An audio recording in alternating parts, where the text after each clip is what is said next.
Ariel. Y'all keep talking, that doesn't bother me at all because I got the mic. And if you hear something that I say that you're interested in, then stop talking and listen. Otherwise, just press on. I'll let you know when the speaker comes up here. With an attitude like that, you can tell what my tactical call sign would have been when I was flying fighters. Symp. You don't understand. For the new people, I'm not going to go over the whole list of do's and don'ts here. When I start talking up here, it'd be a good idea to come find a seat. If you need to go to the boys' or girls' rooms, go out the door, across here, turn right, go through the doors into the hallway. If it's a real emergency, turn right, and then women go left and men go right.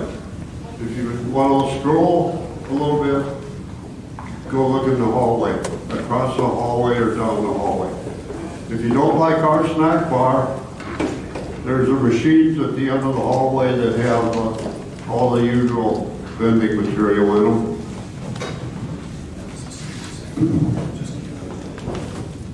And we got a few things the chamber left here yesterday. Sort of a neat little book with a notepad in it and so forth. I hate to do the age thing because I probably win it myself. Anybody over 75 years old? Okay, let's go for 80. Okay, who's, what are we, 75? 77, over 77. 3, okay. 73? No, you're out of the fight. Oh. How about 79? 78? Okay, that's close enough. I got two of these I'm giving away for that. Are you able to walk this far, or would you like me to take it?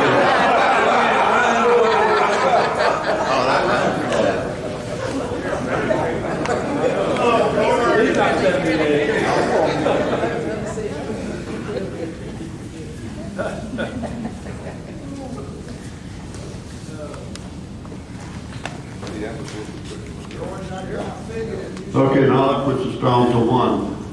So let's go the other way.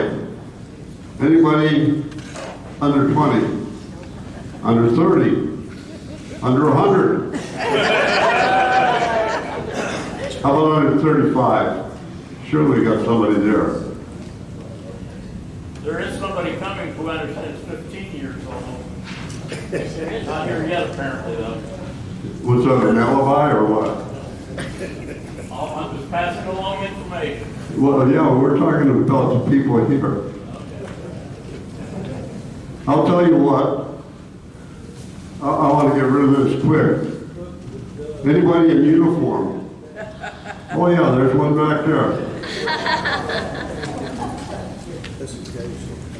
I think I'm almost the youngest.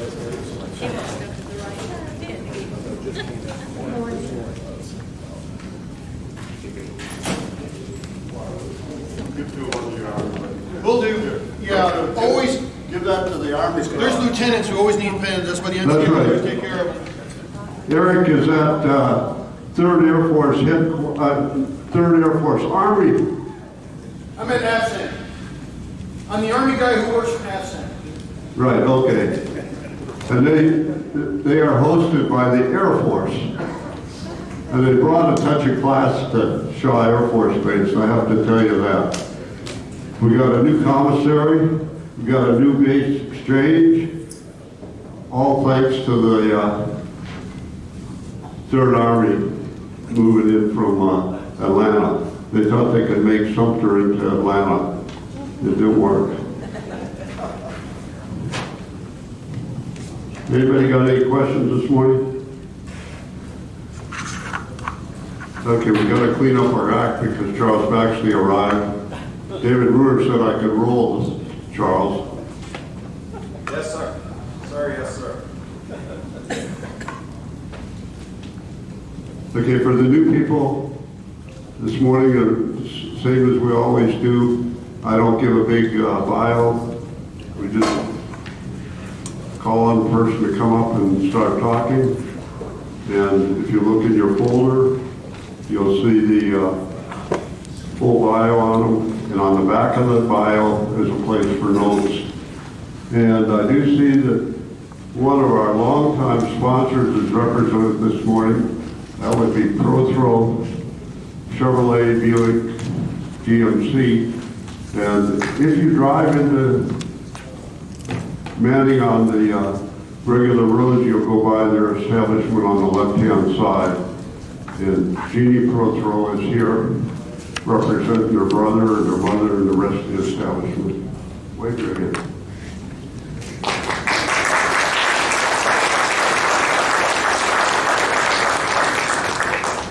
And John is over here to take over. He was a Navy guy also. Did I get it right this time? Yeah. He was in submarines. I really admire those guys. I can't imagine being swimming around under the water for 2-3 months at a time. John.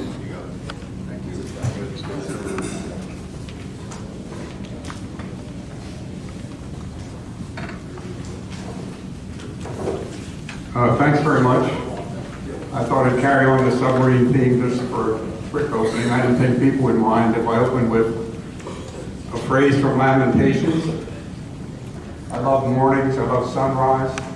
When you spend a lot of days when you didn't see the sun, I think that has a special meaning for you. And the 3rd chapter of Lamentations, it says, the loving kindness of our Lord is never ending. His mercies never come to an end. They are new every morning. So one of the joys of being here today was heading east and seeing the sunrise. And I know we're all grateful for the great, wonderful, free country we live in. We're going to talk about one of the people that helped make that free today, Johann DeKolb. I wanted to first thank George and Carol for the privilege of being here at the Francis Marion Symposium. I knew they were powerful people, but they have a heart surgeon doing the video. So I thought, geez, this is an amazing place. So I'm a little nervous to be, photographed by a heart surgeon. But my subject is Baron Johann DeKolb. And this is the book that's out about him. I call it one of Revolutionary War's greatest generals. This is an insight for you. One of the things I'm going to say to you is he was a baron. Many of the histories about him say he's a self-styled baron. I think Baron von Steuben was. But he was a real baron. I've discovered that. I know how it happened. I'll show it to you. So please, when you hear people talk about Baron DeKolb, he was a baron. I'll explain to you how that happened. So Baron is real. And this is a letter. If you look at the left, Saint-Germain was the Minister of War.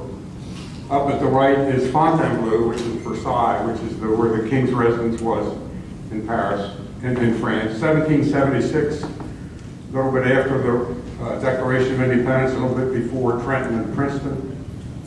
And it's sent to Monsieur Baron DeKolb. So if you're a lifetime soldier and the Minister of War says you're Baron DeKolb, you're Baron DeKolb.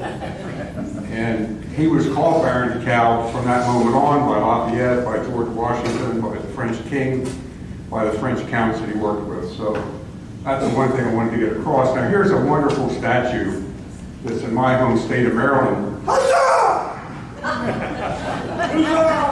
I'll try to avoid that word in there.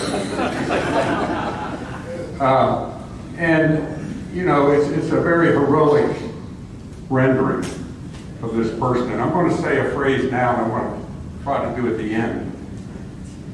But in the tableau of heroes of military history, it runs back hundreds of years. It's Leonidas and the Spartans at Thermopylae. It's James MacDonald at Hougoumont at Waterloo. It's Stonewall Jackson standing like a stone wall at First Manassas. And for Ed, it's the frozen chosen in the freezing season, Chesney Fuller, the United States First Marine Division. So there are people that have, in the long history of military history, stand out as when the time was the toughest, when you need the strongest, the bravest. Those are the people in history. Remember, Baron DeKolb was one of them. He is a soulmate with those people. And this statue represents that. It's right next to the Maryland State House. Why Maryland? He commanded the Maryland troops for 2 years before his death at Fulton. And after his death, Congress, within 2 months, decreed that there will be a statue to him in Annapolis, Maryland, the capital of the state, where he commanded the Sons of Maryland, the Maryland Army. It's really interesting, the plaque that you see there, Congress wrote those words in 1780. And one of the very interesting things is that plaque says he was 46 years old when he died. He was 59. So it's just kind of interesting. Everybody who saw him said he was robust, he was physically strong, he was a fitness buff long before that was a term.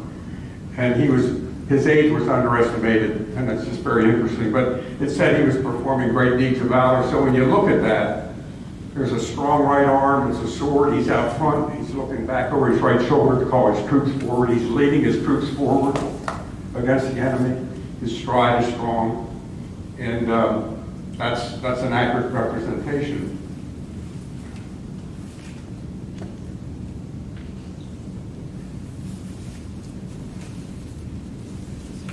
Trying to get this to advance. What is this way? There we go. So this is the Battle of Camden. This is Pamela Patrick White's representation. I'm told that Mike Cecere, who's a Revolutionary War author, who's the model for DeKalb.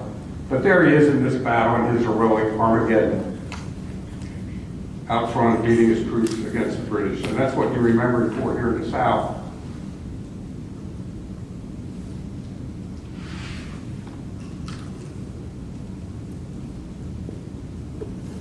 George, I'm going to need help. So anyway, let's look at him. He's big. He's a big man. I'll show you that in a second, what I mean about that. But he's clear-eyed. He's strong. He's fluent in French, German, and English, which was a big help. A lot of the French officers that came over and tried to help didn't speak English, so they weren't understood, they weren't respected. He was fluent in all three. He was very honest. He was very mature, very dignified. He grew up a peasant. He was born into a peasant household in 1721. So he was a farm boy. But he wound up in the military. It's very interesting. I have in the book, Frederick the Great's army. If you were 5'10", you got 700 crowns a month. If you were 6 feet, you got 1,000 crowns a month. If you were taller than 6 feet, you got more than 1,000 crowns a month. So he liked big soldiers. He was 6'2". And we'll see later, he was said to be the only general officer that was of the stature of Washington. So they were the two largest in the Continental Army. So very, very well respected, very experienced, very highly regarded. This is Ariovistus. Nicholas Rogers, who worked for DeKalb for a couple of years, was a major on his staff. He lived in Baltimore at the end of the war. And when he wrote Harry Lee, who was writing his memoir in about 1809, Nicholas Rogers wrote a wonderful letter, which is an appendix in the book, about DeKalb. And he said he was a virtual Ariovistus. Well, if you go back to Caesar's Gallic Wars, Ariovistus was the king of the Gauls that fought the Romans when they were attacking Gaul. And the Gauls used to make fun of the Romans because they were so little. Big, strong barbarians, I guess you'd say. But DeKalb was big and strong and probably descended from people like Ariovistus. So this I'd like to point out. This is the Order of Military Merit, the blue sash and the badge to his left. I learned a lot about European military history that I didn't know before. And it's interesting, I'm reading a book called The Shadow King, which is about King Henry VI. It's like in the 1400s. All the generals or dukes or earls or princes, they had to be from royalty. And the armies were 6,000 or 10,000 people usually. Well, now we're in the 1700s and the armies are 50, 100, 150,000 people, and there weren't enough dukes and earls around to command them. So slowly and surely they started to bring into the officer ranks people of humble birth. France was very Catholic, Britain was very Protestant, but DeKalb was a Protestant from Germany. In 1749, the King of France had to make a military merit order for Protestants. Because he had so many Protestants in his army that were performing well, they had the Order of St. Louis for Catholics. So DeKalb was one of the first to win that. He won it for commanding the rear guard at the Battle of Willenstall in about 1749. And he was very proud of that very distinguished honor for him. So this is Congressman James Lovell. I'll tell you in a few minutes, when he and Lafayette came, they got to Charleston, they had to drive up to Philadelphia slowly, and lots of challenges and all that. They get to Philadelphia expecting to be received with great appreciation, and they're left to stand in the street. They're treated like dogs, one of the people said. But James Lovell was the guy that greeted them, and he did it because he was fluent in French. But later on, he said, Baron DeKalb speaks English well, who in manners and looks resembles our chief. So DeKalb very much was looked on as, first of all, his English was a big help. And this painting doesn't have good representations of uniforms or anything like that. It tended to be, it is an attempt to show the foreign officers that made a big contribution to the revolution. And I like it because DeKalb is next to Washington in this, and I didn't write it, you can't really say it, but I have a sense from reading all the letters and thinking about the way they spent with each other and all that. I think Washington thought very highly of DeKalb. I think he respected him an awful lot. And I think this picture sort of represents that in a way. The next is von Steuben and all that, and it sort of shows that DeKalb is of the same size and stature as Washington. So Christopher Ward called him experienced, able, and judicious, brave to the point of temerity, with the ideal leader of a combat force in action. So he was one of these great leaders, born in Huttendorf, Germany, son of a peasant, and since he was called Baron, for a long time they thought he was born into royalty. But the first biographer in the 1840s realized he was a peasant and worked his way up. But his childhood was a time of constant warfare. So it's natural that this farm boy, this big strapping farm boy, strong and tough, was called into the military. And his first assignment was a chasseur de Fisher.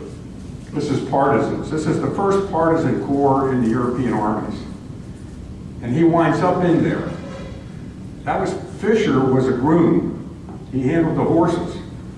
And it's amazing that in an army of French in 1740, there would be a groom, a non-royal, in charge of an important group like the partisans. But Fisher was a born soldier.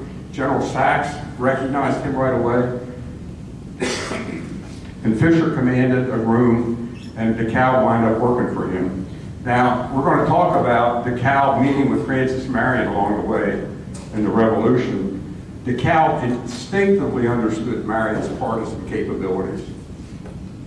Marion goes up from South Carolina and he meets Calvin, and coming down within days, excuse me, DeKalb has sent him off on partisan kinds of missions. So he understood partisan warfare. So this is Marshal Saxe here to the left, one of the great commanders of the 18th century. And Frederick the Great spent one evening with him and said, I've talked to the marshal of all the greatest marshal of France. We could all learn something from Saxe. So he was innovative, he was smart, and DeKalb spent his formative military career under Saxe's army. So I'm trying to think, how can you explain what that meant? What do you think a lieutenant in Patton's Third Army would have learned if he spent 7 years with him? You know, you would have adapted Patton's kind of, you'd be aggressive, you'd be forward-looking, you would be impatient, you'd drive. You'd pick up the character of the commander. He picked up Saxe. Saxe only fights like Lao Tzu. You only fight when you have an overwhelming advantage. You have you have supplies, you have ammunition, you have horses, you have fodder. He thought in those kinds of terms, spy masters. So he fought after he had a total advantage that he had maneuvered himself into. And DeKolb worked under Count Lowendahl, who was a master of siege warfare. Lowendahl was very cosmopolitan. He spoke 8 languages. So DeKolb was in his division with Poles, Spaniards, Irish, and he had developed a very cosmopolitan outlook in that group. And this is just some of the battles. All Sax's fights were in the Low Countries in the War of the Austrian Succession. And in the top there was 16 major engagements between the ages of 22 and 27. I like to say, I don't know what you were doing between the ages of 22 and 27. He was in battle. He was in a camp every day, marching every day, under Sax and Lowendahl. And this is the Battle of Fontenoy. And I kind of want you to remember this. This is Sax's greatest victory. About 50,000 men on either side. So the first thing is, Camden total on the battlefield was maybe 5,000 to 6,000 people. It was not a major engagement to him. Feeding his army of 3,000 people was not a major exercise for him. He had fed armies of 50,000, 60,000. But at Fontenoy, first of all, the day starts with the British overwhelmingly pushing the French back.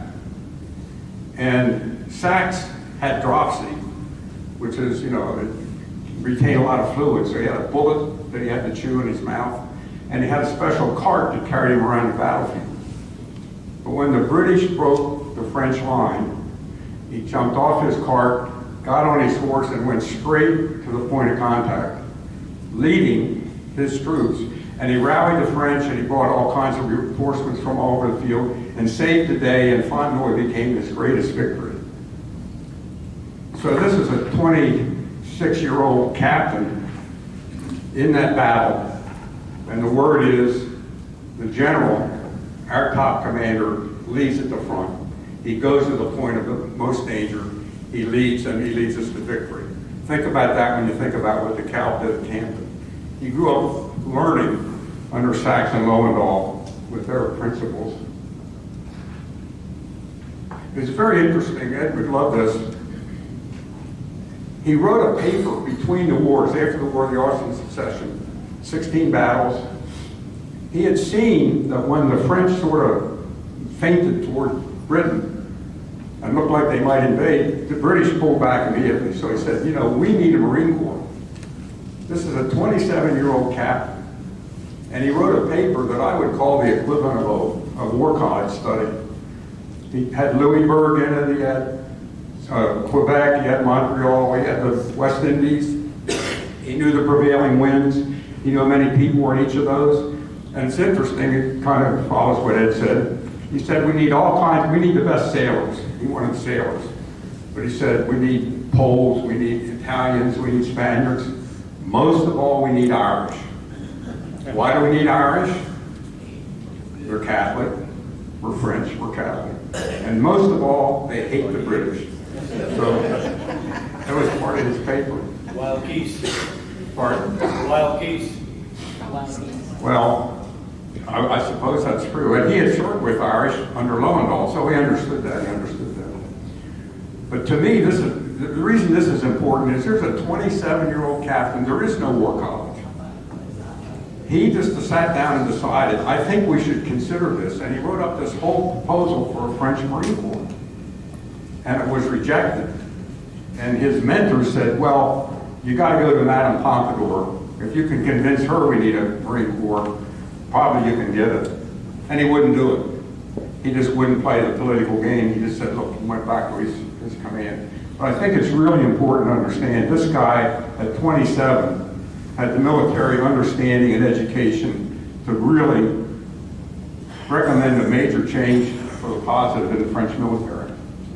So now we go to the 7 Years' War, fewer battles, 4 major engagements. Between 35 and 41 is the Assistant Quartermaster General of the Army of the Upper Rhine, 50,000 men. feeds 50,000 men every day, makes sure there's enough horseshoes, enough ammunition, enough powder.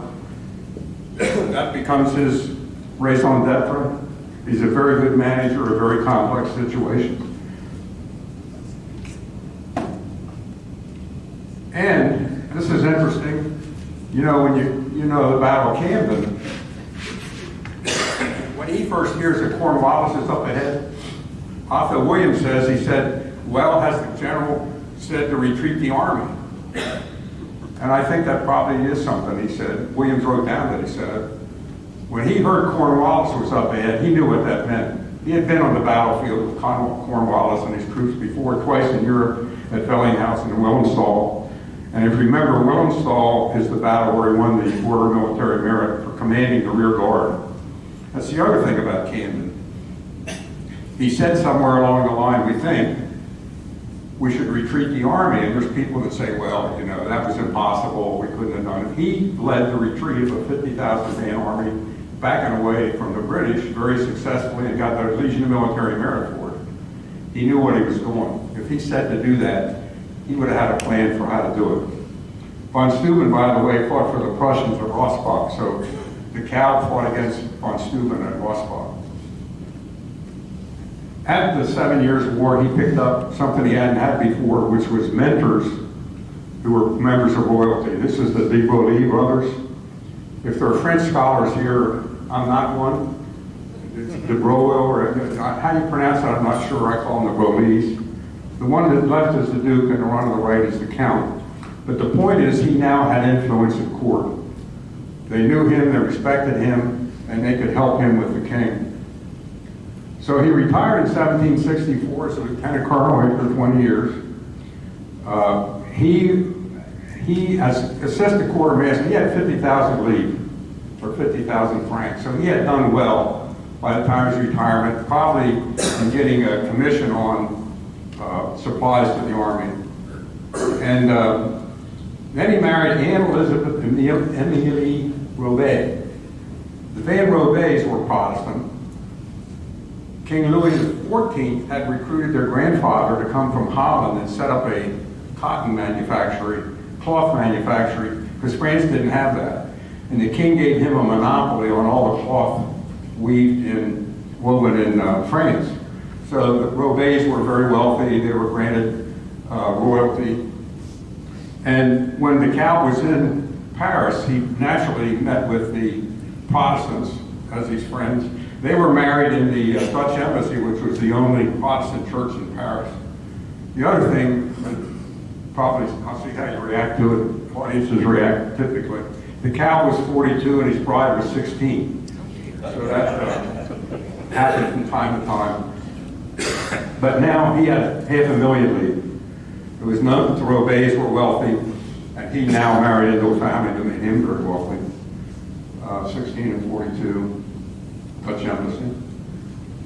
There's another thing that there are books that say that if you look at the roots of the revolution, all people were created equal, endowed by their creator with certain inalienable rights. That's simpatico with the fundamental beliefs of the Masons. And I don't make that claim that this was a big deal. It is true that when Lafayette met Washington, he made the three bullet triangle, which supposedly helped them understand, hey, we're both Masons. I got a list in the book of all the people who were Masons. Russell was a Mason, Mulford was a Mason, DeKalb was a Mason. So there was an alignment of belief between the French and the Americans. This is Chateau Malone La Chapelle.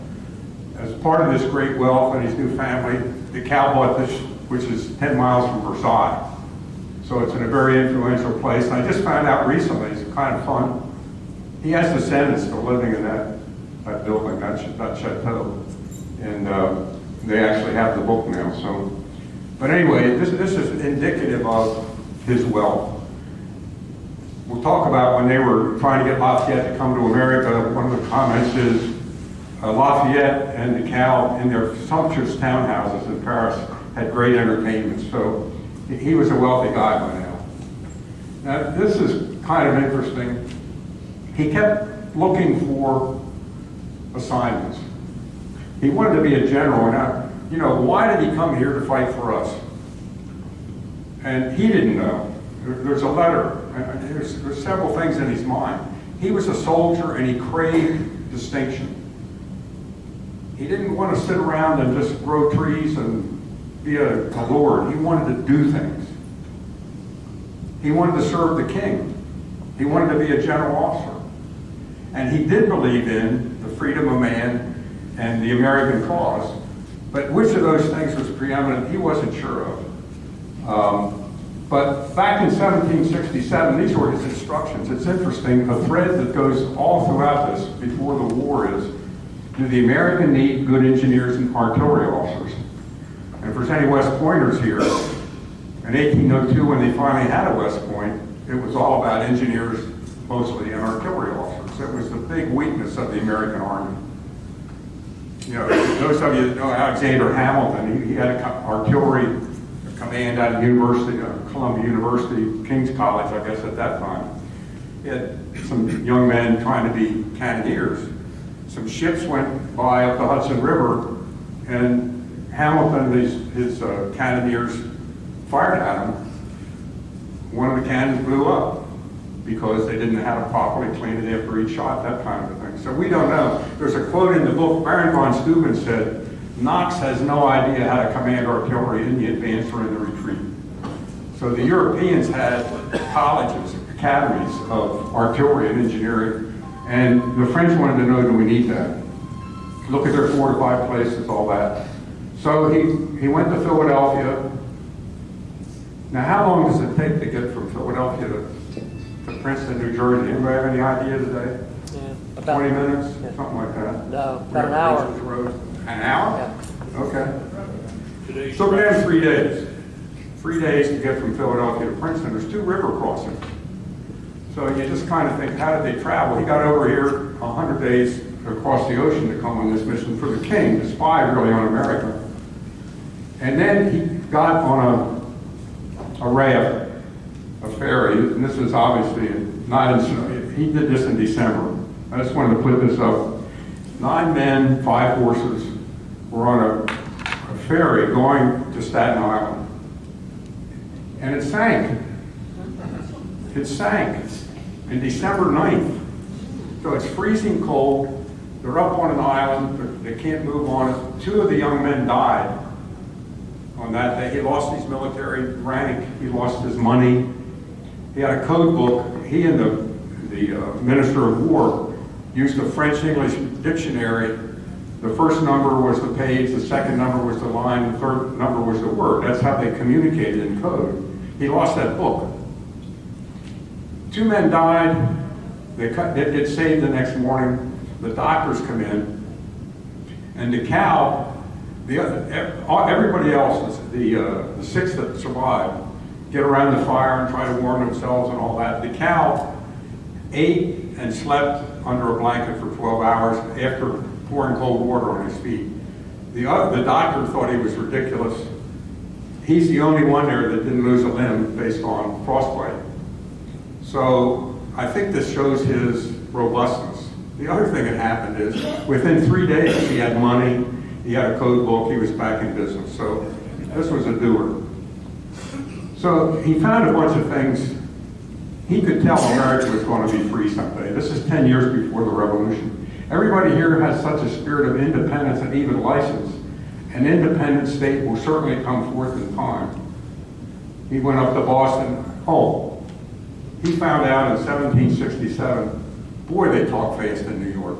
Kind of interesting. And then he got to Boston, and they were really, really for the revolution. They were really steeped in, we've got to get free from England. So these are the kinds of, then he got up to Halifax. There were so many ships in the harbor in Halifax. He said, there's just so much enterprise in this country, they'll never be able to control it from 3,000 miles away. So this is interesting when you think about, he's coming south now. This is him talking in 1767. The immense extent of the country, the want of ready money, the discord among the governors of the various provinces. When you see him coming south, he's trying to get support from Pennsylvania, from Maryland, from North Carolina. Hey, those governments are overwhelmed. It's hard to get it. all independent of each other, present great obstacles to the formation of an army. They have to depend on their militia, you know, the story of Camden, not the best discipline. So this is part of the intrigue that he was involved with to get Lafayette over here. I've heard people ask, you know, why is Lafayette so important? He owned most of southern France. He was by far the wealthiest person in France. His father had been killed at the Battle of Minden. He was with the Broglie brothers, we believe it. They all these royals called each other cousin. Lafayette was of the old nobility, which meant prior to 1500, so he was a big deal. He was very wealthy, he was 19 years old, very idealistic. And he wanted to come, ever since his father had died, he had played with the little toy soldiers and all that, he wanted a military career. So there's DeKolb in the middle, very wealthy Parisian, Lafayette, the ambitious young 19-year-old, and Silas Deane, who was the only American representative in Paris at the time. So they negotiate to get Lafayette to come to the States. It's complicated, it's hard to understand in a lot of ways, but they wind up coming.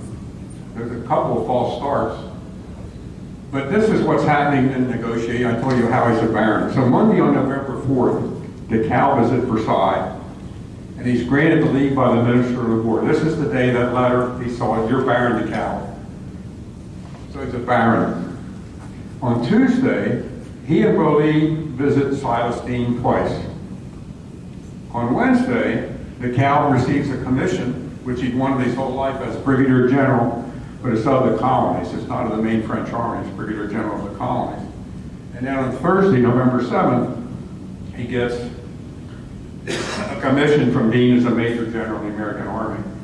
So I think this shows what's going on there in France. They're getting him ready to come to America, to be respected in the States. He's a baron, he's a general.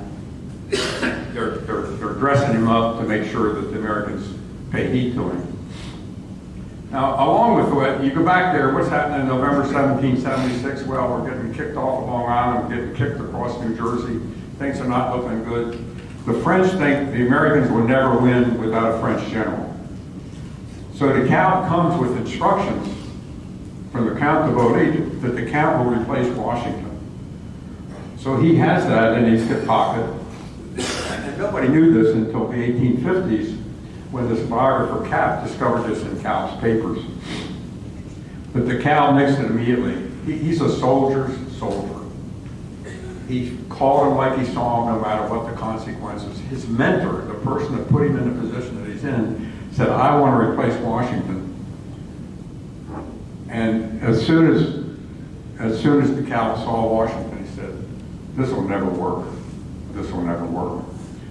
And he told the baron, the Count, "Look, forget it, forget it." And I think some of the greatest compliments to Washington I've ever seen are from DeKolb. He says, "There's no finer man. You know, he's got integrity, he's intelligent." His criticism of him was, he's indecisive. And this is interesting because it's the French-American difference. Washington, thank heavens, was a creature of Congress. He had been a congressman, and he knew they were the boss. So he didn't go out there himself. Every time he made a decision, he had a council of war. Well, DeKolb was used to sacks and low-and-down people like that. They didn't have anybody tell them what to do. They just did it. But this collaborative decision-making that Washington had, which was absolutely dispensable to our country and important to what we have today, the military works for the civilians, DeKolb didn't understand that right away. Well, anyway, Lafayette bought the ship and the cargo, and they aimed for Charleston. They wound up in Georgetown, Huger, met them. 3 days they were down in Charleston. Now, they spent 8 days in Charleston. It's kind of interesting. Everywhere DeKolb went, he wound up inspecting the fortifications. So they went out to Fort Moultrie, and he sent back a description of Fort Moultrie to his French mentors. He talked about the spongy logs and how, you know, the palmetto logs want to adopt a cannonball. But he said, you know, this would never work in Europe. It's just not, the ramparts aren't high enough, there aren't ditches. But he said the reason it works is the people. The American soldiers make up for the deficiencies in. That was his assessment of Fort Moultrie. But anyway, so they go up through Camden, up through Hillsborough, they go through Annapolis, and they finally get to Philadelphia, and as I told you, they were very happy, very unhappy when Congress rejected them. I don't know if I have it in here or not, but Washington still had, according to Lafayette and DeKalb, he had fought in the French and Indian War. He was no lover of the French, and that was kind of an impediment to get started here as well. But anyway, this is sort of DeKalb. After Lafayette got to be a major general, he went to Brandywine. He agreed to pay for no pay and no command. He was wounded at Brandywine, of course. Meantime, DeKalb's negotiating and tells Congress, I do not think that my name, my services, or my person are proper objects to be trifled with or laughed at. This is a soldier's language. He had been insulted by Congress. He had come across the ocean with pure-hearted, I'm going to help America, and totally rejected. But I think that's a lot of DeKalb. He went to Bethlehem, Pennsylvania. He went to see the Moravians. It's a lot of interesting sidelines. I like it. You think after the battles at Germantown and Brandywine, the Moravians had all these beautiful brick buildings. Well, they made them into hospitals.